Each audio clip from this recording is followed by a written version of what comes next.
Philip Trianchi. So in this video we are going to discuss about tobacco mosaic virus, that is TMV.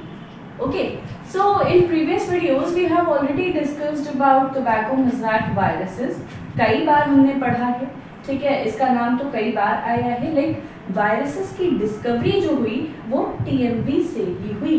तो जब हमारे scientist थे DJ Ivanovsky, उन्होंने tobacco mosaic disease से ही tobacco mosaic virus का पता लगाया और उसी से कुछ उन्हें आइडिया हुआ कि कुछ तो है ऐसा इन्फेक्शियस एजेंट जो बैक्टीरिया से भी छोटा है। Alright, so we have already discussed about the history of viruses, general morphology of viruses, structure of viruses and many more things in previous videos. So if you haven't watched those videos, go and watch them first and then come to this video. So now let's start. Okay, so tobacco mosaic viruses को मैंने पहले भी आपको कई बार बताया है और इसका स्ट्रक्चर भी हमने थोड़ा बहुत देखा था, ठीक है। अब यहाँ पर हम इसका प्रॉपर स्ट्रक्चर देखेंगे, इसकी प्रॉपर लेंथ, इसके प्रॉपर डायमेंशंस, इसका डायमीटर क्या कैसे है, वो सारी चीजें अब हम इस वीडियो में डिस्कस करेंगे। ओके, सो ये आपका है TMV। ये सिर्फ इतना सा नहीं है, इसमें आगे और प्रोटीन यूनिट्स होती हैं। ऐसे मेरे पास स्पेस कम थी तो मैंने कम बनाया, समझ जाना। ये पूरा ऐसा रॉड लाइक स्ट्रक्चर होता है, ठीक है, ऐसे पूरा रॉड लाइक स्ट्रक्चर होता है। अब यहाँ पर मैंने आपको पहले भी बताया था, मैं वापस से फिर बता दे रही हूँ कि वायरसेस, जो भी वायरसेस होते हैं उनमें हम दो चीजें देखते हैं। Viruses are what? They are nucleoproteins. What? Nucleoproteins. It means कि जो viruses होंगे they are made up of nucleic acid and proteins, right? So in this particular virus, that is tobacco mosaic virus, इसका जो nucleic acid होता है वो क्या है? RNA। पहले भी बताया मैंने, RNA is the nucleic acid of TMV, that is tobacco mosaic virus। अब ये जो RNA है ये क्या है? इसका जेनेटिक मटेरियल है, ठीक है, मतलब जितनी भी इंफॉर्मेशन है वो सारी की सारी इंफॉर्मेशन इस RNA के पास है, ठीक। अब यहाँ पर बात हमको ये करनी है कि ये जो स्ट्रक्चर है इसमें RNA के कितने मॉलिक्यूल्स हैं, कितने न्यूक्लियोटाइड्स हैं, फिर कैप्सिड, कैप्सोमियर्स, ये सारी चीजों का हमें नंबर देखना है कि एग्जैक्ट कितना कितना नंबर है। Only then we can say कि हाँ अब हमें वायरस जो है टोबैको मोज़ैक वायरस का स्ट्रक्चर अच्छे से आता है।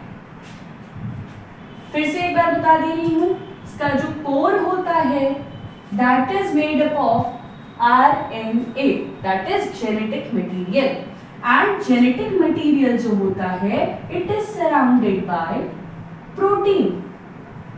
तो ये जो प्रोटीन कवरिंग होती है, इस प्रोटीन कवरिंग को हम कैप्सिड कहते हैं, ठीक। और एक ये जो एक यूनिट है ये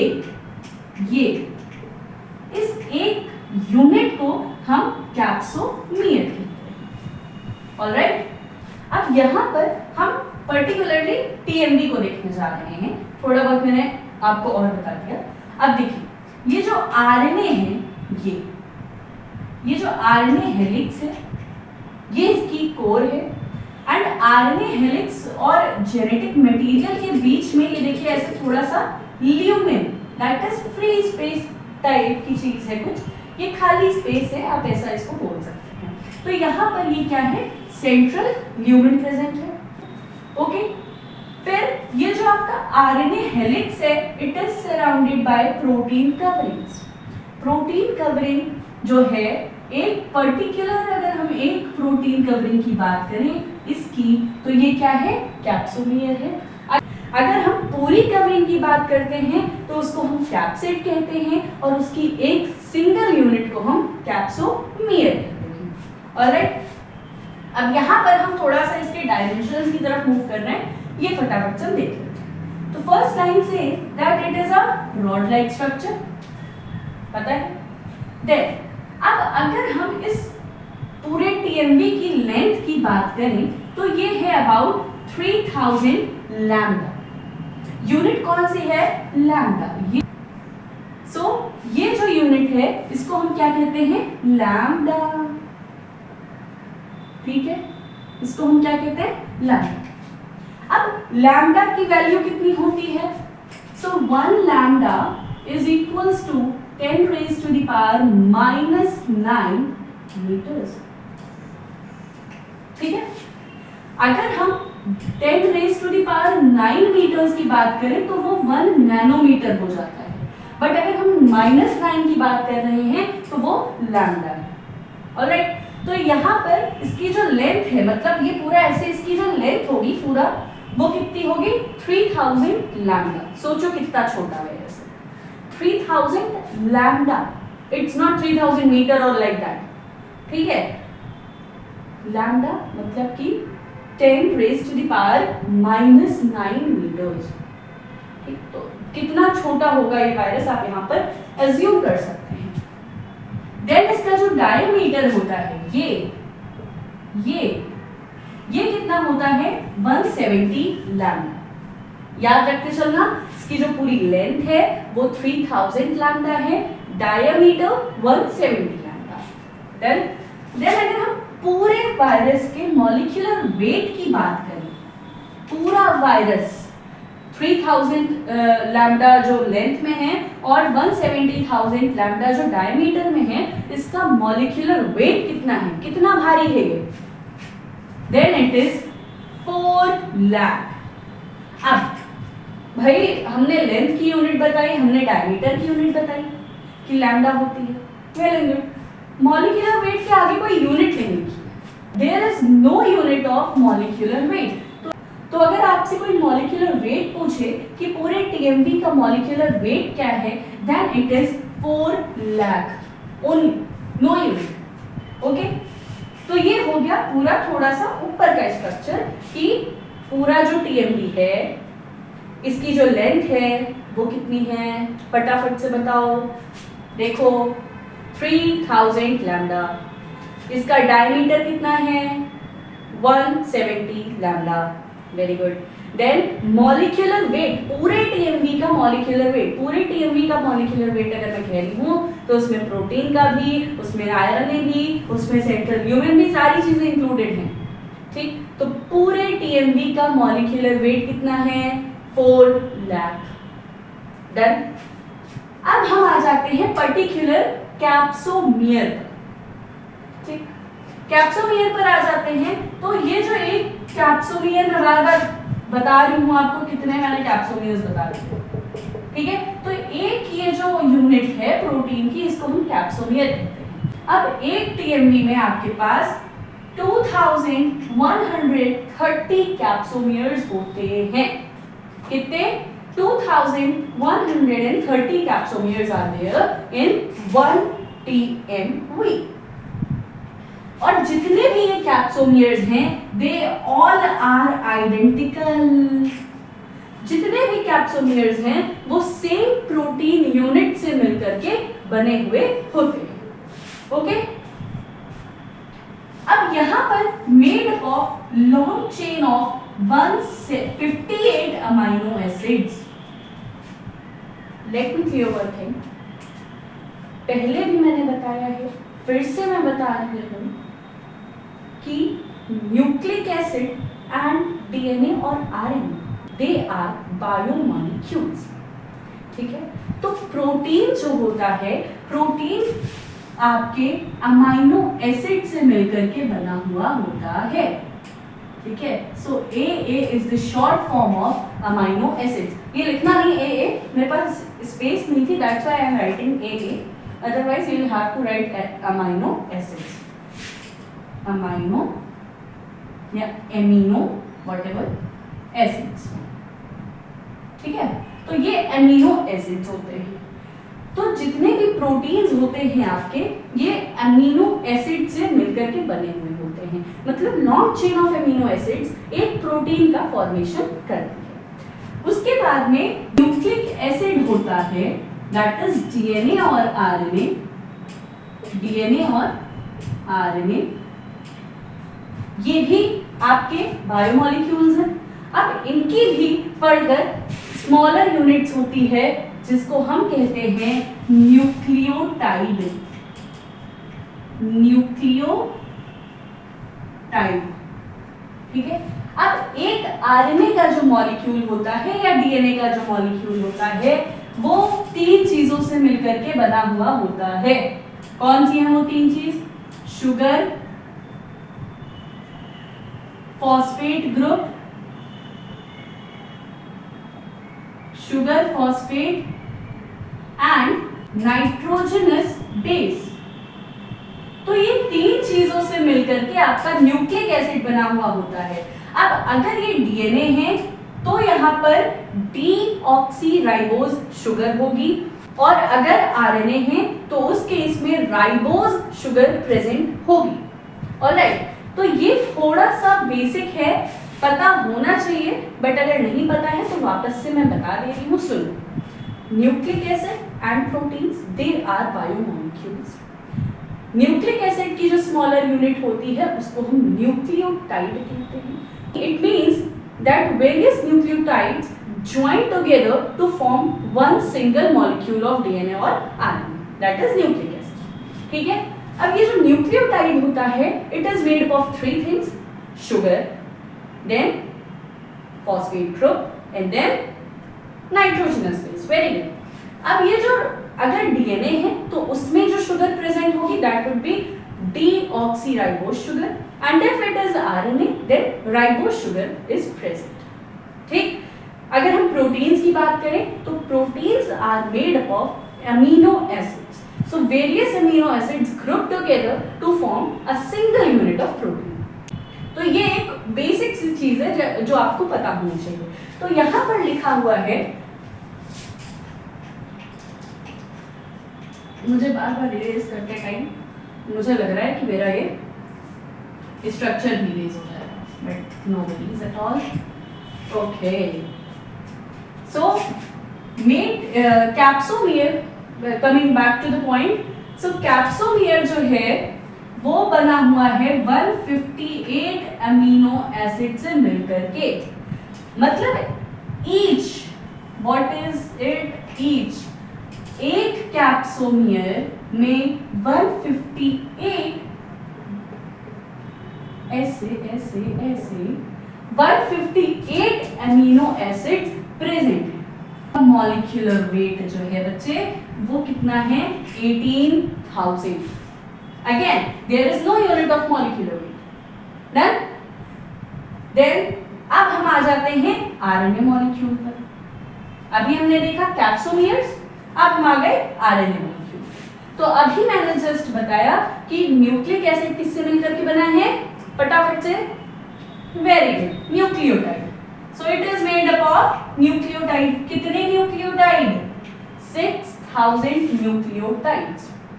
अब आरएनए का एक हेलिक्स ऐसे, तो एक हेलिक्स में देयर आर 49 न्यूक्लियोटाइड्स।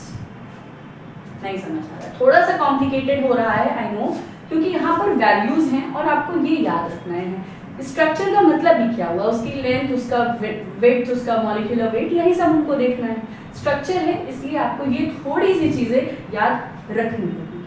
अभी मैं एक बार रिवाइज करवा दूंगी तो आपको आई विल मेक श्योर कि अभी याद हो जाए by the end of the lecture. अगर नहीं याद होता है then keep on revising. Then RNA molecule is made up of 6000 nucleotides, ठीक।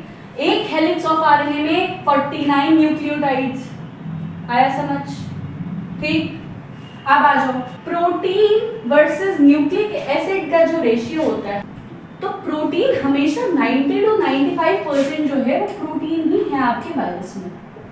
90 to 95% इज प्रोटीन।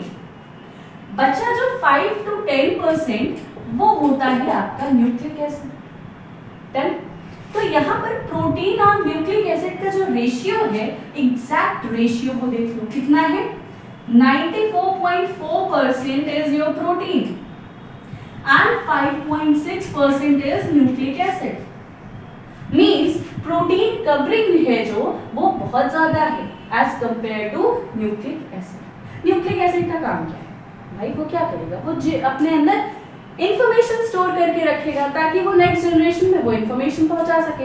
अब नेक्स्ट जनरेशन का मतलब एक वायरस से दूसरा वायरस जब बनेगा तो उसके अंदर वो इन्फेक्शियस क्वालिटी तो होनी चाहिए ना, तो वो कैसे जाएगी? न्यूक्लिक एसिड से जाएगी। ठीक है, तो nucleic acid is 5.6% and protein is 94.4%. Done. As all the subunits are identical, again जितनी सब यूनिट्स हैं, यहां पर भी कहीं रिपीट हुआ था आइडेंटिकल प्रोटीन, राइट भाई? जब एक कैप्सोमियर सारे सेम प्रोटीन से मिलकर के बना है तो जितने कैप्सोमियर्स हैं they all are made up of same kind of protein, right? तो जितनी यूनिट्स हैं, जितने भी कैप्सोमियर हैं, they all are made up of identical protein, सब सेम, एवरीथिंग इज सेम। तो सिर्फ एक coded gene is required for the formation of capsomere. So अब यहां पर बोला गया है ओनली वन कोडेड जीन। अब जीन किसके पास होगा? मान लो ये आपका आरएनए का मॉलिक्यूल है, ठीक है? अब इस आरएनए के एक पोर्शन को हम क्या कहेंगे? जीन कहेंगे, जिसके पास सारी इंफॉर्मेशन होगी इस पूरे वायरस को बनाने के लिए। ठीक, तो सिर्फ अगर एक जीन भी मिल गया RNA molecule, then that would be enough to form the each and every part of the virus, that is जितने भी कैप्सोमियर्स है, जितना कुछ भी है, वो सारा एक कोडेड जीन से भी फॉर्म हो सकता है। Then removal of protein covering is possible. चलो बोला है तो हम रिमूव कर देते फटाफट से। ये क्या बोला इन्होंने? Removal of protein coat is possible.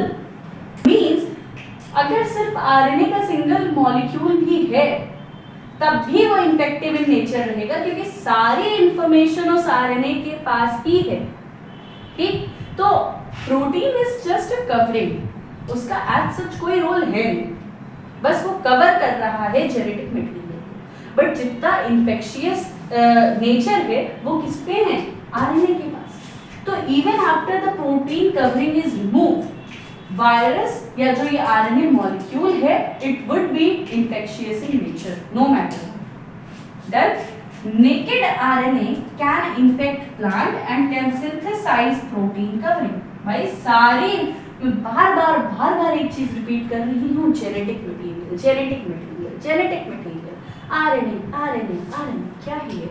RNA और genetic material is responsible for the transmission of characters from one generation to another. पूरे लिविंग वर्ल्ड में जो जेनेटिक मटेरियल होता है, दैट इज डीएनए और आरएनए, पूरे लिविंग वर्ल्ड में, हमारे में, तुम्हारे में, अपने आसपास जितने भी आप इंसेक्ट्स देखते हैं, एनिमल्स देखते हैं, जितना कुछ भी देखते हैं, सब में क्या है? डीएनए या फिर आरएनए प्रेजेंट होता है as a genetic material, which is responsible for the transmission of characters from one generation to another. ठीक, कभी ऐसा तो नहीं होता ना कि काऊ से बर्थ डॉग को मिल रहा है, नहीं ना, कि एलिफेंट काऊ को बर्थ देगा, ऐसा तो कभी नहीं होता है ना। एलिफेंट को ही बर्थ देगा, काऊ को ही बर्थ देगी। इट मीन्स कि जो आपका जेनेटिक मटेरियल है वो बता रहा है कि हाँ, जो न्यू जनरेशन आएगी उसमें जो कैरेक्टर्स होंगे वो इस काऊ के ही होंगे। तो काऊ हमेशा काऊ का ही फॉर्मेशन करेगी, कभी काऊ से डॉग नहीं बन जाएगा। अब यहाँ पर बोला कि naked RNA can infect the whole plant and it can synthesize the protein covering। सारी इंफॉर्मेशन आरएनए के पास, तो काम कौन करेगा? आरएनए। तो यहाँ पर इसके हिसाब से आरएनए के दो काम हो गए ना, एक तो सेल्फ रेप्लिकेशन, भाई इन्फेक्शन करना है तो अपने आप को रेप्लिकेट भी करना पड़ेगा, वो काम आरएनए करेगा, और दूसरा synthesis of virus specific proteins. ठीक, जो वायरस का प्रोटीन है वो कौन बनाएगा? आरएनए बनाएगा। और इतना होशियार है ये, देखो, raw material from host cell, plant की सेल में गया, ये प्लांट सेल है, इसको बोला मैं तुम्हें इन्फेक्ट करूंगा, प्लांट सेल में कहा कर दो, इतनी सीधी होती नहीं है, वो भी अपना कुछ डिफेंस करेगी, बट वो उससे ज्यादा स्ट्रॉन्ग होता है तो वो उसे इन्फेक्ट कर देता है। यहां पर इसकी प्रोटीन कवरिंग अगर रिमूव हो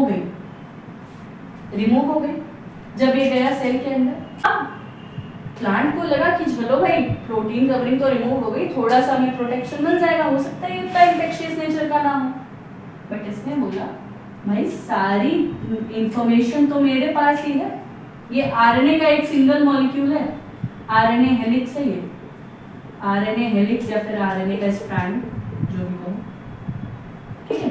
तो इसने बोला सारी इंफॉर्मेशन तो मेरे पास ही ना, जितना कुछ भी बन रहा है वायरस का वो मैं ही बना रहा हूँ।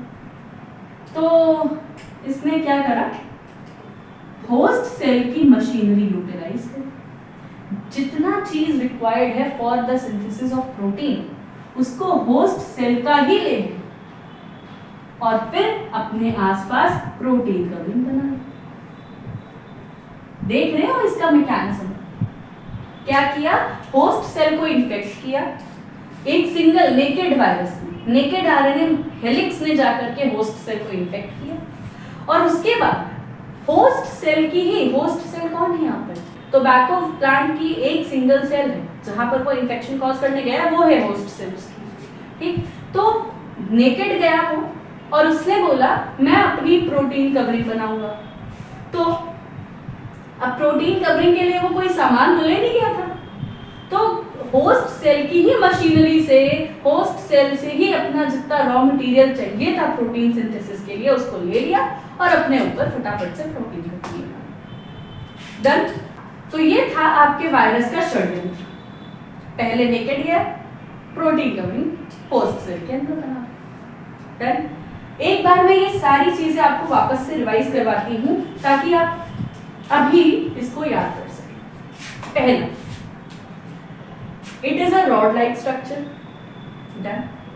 अब ये जो इसकी लेंथ है वो कितनी है, 3000 लैम्डा, ठीक। डायमीटर कितना है, 170 लैम्डा। मॉलिक्यूलर वेट कितना है, 4 lakh. There is no unit. Done. Coming to protein covering, protein covering कितने कैप्सोमियर्स हैं, 2130 कैप्सोमियर्स, 2130। ऐसे याद रख लो, 0 1 2 3 से स्टार्टिंग होती है, तो क्या करना है आपको, 2 को आगे ले आना है, 2 1 हो गया और 3 0 को रिप्लेस कर लो। याद कर लो यार, इतना तो याद कर ही पाओगे ना। कैप्सोमियर्स कितने हैं, 2130 या 2130 कैप्सोमियर्स हैं जो कि आइडेंटिकल प्रोटीन से मिलकर के बने हैं। अब एक जो कैप्सोमियर है वो 158 अमीनो एसिड से मिलकर के बना हुआ है। ओके, याद करते चलो। फिर से मैं बोल रही हूँ, पूरी लेंथ कितनी है, 3000 lambda, very good. Then diameter कितना है, 170 lambda, very good. Molecular weight कितना है, 4 lakh. Done. Then protein covering पे आ जाओ। प्रोटीन कवरिंग कितने कैप्सोमियर्स हैं, 2130 कैप्सोमियर्स। अब एक कैप्सोमियर कितने अमीनो एसिड से मिलकर बना है, 158 अमीनो एसिड्स। जितने कैप्सोमियर्स हैं वो सारे सेम अमीनो एसिड से मिलकर के बने हैं। देन अगर हम कैप्सोमियर्स का मॉलिक्यूलर वेट देखें तो वो कितना है, 18000। ओके। फिर पहले हमने पूरे वायरस को देखा, पूरे वायरस के डायमेंशन देखे, फिर हमने प्रोटीन कवरिंग को देखा, कैप्सोमियर्स और ये सब कितना है। अब हम आ जा रहे हैं आरएनए पर। तो आरएनए कितने न्यूक्लियोटाइड से मिलकर बना है, 6000 nucleotides. Okay. Then each helix में, हर एक हेलिक्स में कितने न्यूक्लियोटाइड्स हैं, 49 न्यूक्लियोटाइड्स हैं। ठीक, ये देखो डायमेंशंस याद करने पड़ेंगे एनी हाउ, तभी हम बोल रहे हैं स्ट्रक्चर ऑफ टीएमई इन डिटेल। ठीक, तो डायमेंशंस याद करने ही पड़ेंगे, चाहे अभी याद करो चाहे बाद में याद करो, it doesn't matter, you will have to memorise them all. Okay. तभी ये स्ट्रक्चर है, अदरवाइज क्या ही मतलब होता है। मैंने आपको पहले भी बता दिया था कि प्रोटीन का कवरिंग होती है और बीच में न्यूक्लिक एसिड का कोर होता है, सिर्फ उसका स्ट्रक्चर नहीं इनफ होता है ना, तो इसलिए यहाँ पर हम देखते हैं। उसके बाद प्रोटीन और न्यूक्लिक एसिड का रेशियो कितना होता है, इट इज 94.5 to 5.6। ठीक, बाकी एक कोडेड जीन से आपका पूरा का पूरा कैप्सुलियर और कवरिंग बन जाती है। प्रोटीन कवरिंग की रिमूवल पॉसिबल है, ये जाता है होस्ट सेल में, उसका अगर एक सिंगल आरएनए नेकेड गया है तो वो जाकर के उसको इन्फेक्ट करता है प्लांट सेल को, और उसके बाद उसी से वो रॉ मटेरियल लेता है और अपनी प्रोटीन कवरिंग वापस से सिंथेसाइज कर लेता है। तो यहाँ पर आरएनए के दो फंक्शंस हो गए, self replication and then synthesis of virus specific protein. Alright, तो अभी थोड़ा सा और है, वो हम फटाफट से देखते हैं, देन ये हमारा टीएलपी कंप्लीट हो जाएगा। Okay, so now moving forward, देखो although naked RNA can cause infection, अभी मैंने बताया a single strand of RNA can also cause infection, और इवन वो होस्ट सेल का ही रॉ मटेरियल यूज करके अपनी प्रोटीन कवरिंग भी बना लेगा, but the efficiency reduces to 1000 time of 1 million.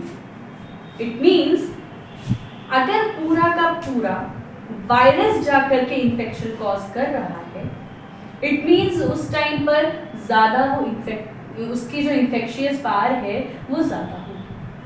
But अगर सिर्फ आरएनए का ही हेलिक्स जाकर के इन्फेक्शन कॉज कर रहा है, then the efficiency of infection reduces to 1000 times। ठीक है, मतलब उतना एफिशिएंटली वो इन्फेक्शन नहीं कॉज करेगा, बट उसको हल्के में मत लेना, क्योंकि आरएनए के पास ही सारी इंफॉर्मेशन है, वो फटाफट से प्रोटीन की कवरिंग बना लेगा और फिर और विगरसली वो अपना इन्फेक्शन कॉज करेगा।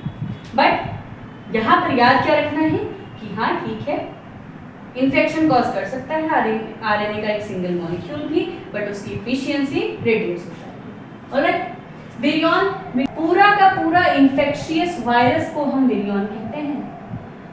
अगर एक वायरस है, वो पूरा वायरस जाकर के इन्फेक्शन कॉज कर रहा है, तो उस पूरे वायरस को हम स्मॉल पार्टिकल को बेसिकली हम विरियन कह देते हैं, मतलब वायरस को ही हम विरियन कह देते हैं जब वो इन्फेक्शन कॉज कर रहा है। ठीक है, whole virion enters but after entering protein covering degenerates। कब प्रोटीन कवरिंग डिजेनरेट होती है? After entering into the host cell. एक बार वो होस्ट सेल के अंदर चली गई, उसके बाद फिर वो आपकी डिजेनरेट होती है प्रोटीन कवरिंग। ठीक है, जाता पूरा का पूरा विरियन ही है, पूरा का पूरा वायरस ही जाता है अंदर, बट जैसे वो अंदर एंटर करा उसकी प्रोटीन कवरिंग डीजेनरेट है। अब क्या बचा? आरएनए का हेलिक्स बचा। दैट्स ठीक। सोर्सेज ऑफ टीएमपी याद करो, लास्ट लेक्चर में ही ट्रांसमिशन ऑफ वायरसेस पढ़े थे ना, तो वहीं पर बहुत सारे वेज बताए थे ट्रांसमिशन के। इसमें उसी में एक वे भी था, डेब्रीज अगर इन्फेक्टेड प्लांट की रह जाती हैं in the soil after harvesting, तब वो जब नेक्स्ट सीजन में आप दोबारा से टोबैको की कल्टीवेशन करेंगे, उस टाइम पर जो डेब्रीज हैं सॉइल्स में इन्फेक्टेड प्लांट्स की, उससे भी वायरस कॉज हो जाएगा न्यू सीजन के न्यू प्लांट्स को। ठीक, फिर अगर कोई फार्मर है तो अगर वो इन्फेक्टेड प्लांट के पास गया, फिर आपके हेल्दी प्लांट के पास आ रहा है, तब भी ट्रांसमिशन हो जाएगा वायरसेस का। एग्रीकल्चरल टूल से भी ट्रांसमिशन हो जाएगा। ये सारी चीजें we have discussed in the transmission of viruses already, so if you haven't watched, go and watch. ठीक है, then it is highly contagious and stable. It is very contagious. Contagious means communicable, मतलब एक जगह से दूसरी जगह आराम से पहुंच जाएगा, तुरंत इन्फेक्शन कॉज कर देगा। And it is highly stable. ऐसा नहीं है कि एक प्लांट में उसकी इन्फेक्टिव पावर थी, दूसरे में जाके खत्म हो गई। No, it's not like that. अगर एक प्लांट में वो इन्फेक्शन कॉज कर रहा है, दूसरे में गया, तीसरे में गया, चौथे में गया, जितने भी प्लांट्स को वो इन्फेक्ट कर रहा है, उसकी इन्फेक्टिव पावर उतनी ही रहेगी। It is highly stable in nature. उसकी इफेक्टिविटी पर कोई डिफरेंस नहीं आएगा, वो रिड्यूस नहीं होगी, ठीक है।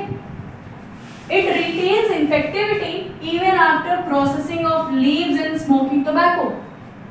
तो जो लोग भी सिगरेट स्मोक करते हैं उन्हें ये पता होना चाहिए कि उसमें जो टोबैको है, अब तुम्हें भले ही वो टोबैको में हेल्दी प्लांट का ही टोबैको दिया गया है, बट हु नोज उसमें वायरस इन्फेक्टेड टोबैको लीव्स हो। भाई पूरी की पूरी कल्टीवेशन अगर की है, पूरी की पूरी क्रॉप अगर उन्होंने उगाई थी, अगर टीएमपी का इन्फेक्शन हो गया है तो वो अपनी तरफ से प्रिवेंटिव मेजर्स तो लेंगे, नो डाउट, बट जो वायरस इन्फेक्शन हो गया है उसमें, वो प्रोसेसिंग के बाद भी उसमें इन्फेक्टिविटी रहती है, which ultimately leads to various health issues like cancer and lung infection, बहुत सारी चीजें होती हैं। According to Johnson, 57% of cigar, 11% cigarettes and 62% pipe tobacco is virus infected। देख लो, जितना भी ये स्मोकिंग, टोबैको ये सब होता है, सब में वायरस इन्फेक्शन होता है। ये कौन बोल रहा है? जोहानसन बोल रहे हैं। He was the scientist. उन्होंने ये चीजें डिस्कवर करी हैं, तो वो बोल रहे हैं, हवा में कोई बात नहीं बोली जाती है, ठीक है। सो स्मोकिंग, टोबैको जितना दूर रह सको, very good. Then symptoms of TMB on host क्या होता है? मोज़ैक फॉर्मेशन हो जाता है। मोज़ैक इज ऐसे ऐसे धब्बे, ठीक है। फर्स्ट सिम्टम जो होता है वो होता है downward curling of young leaves. तो जो यंग लीव्स होती हैं टोबैको की, वो नीचे की तरफ कर्ल होना शुरू हो जाती है। यंग लीव्स जो है वो नीचे की तरफ कर्ल होने लगती है। ब्लिस्टर्ड एरियाज ऑन लीफ, अलग अलग धब्बे, ये लीफ है, इस पे धब्बे पड़ जाएंगे, किस कलर के? डार्क ग्रीन कलर के स्पॉट्स पड़ जाएंगे। Then start